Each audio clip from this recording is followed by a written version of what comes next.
Hi guys, in this video you will learn how to set an email alias on Outlook in 2026.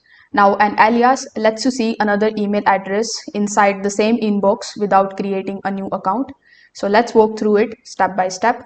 First of all, you need to open Outlook in your web browser, then sign in into your Microsoft account if you haven't already. Now since alias settings are handled outside the inbox, you need to click on your profile picture on the top right hand corner of the screen. Now click on the option of My Microsoft account.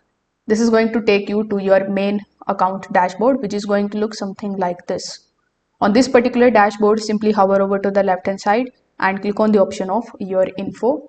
Now in Your Info, you just have to scroll until you see the option of Manage How to Sign in to Microsoft. So once you see that option here on this page, you just have to simply just look for the area that contains all of your login emails and any alias connected to your account.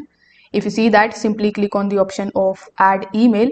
You can create a new Outlook address as an alias, or you can also use an existing email that you already own.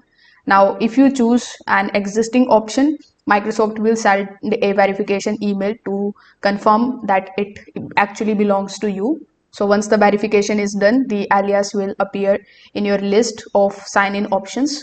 You can select which one you want as your primary alias, but all of them will receive the mail in the same Outlook inbox.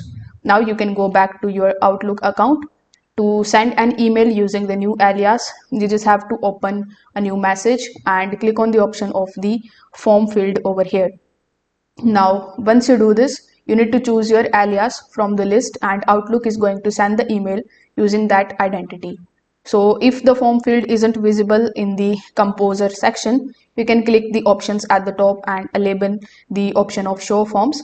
After that, your aliases will show up every time you create a new email.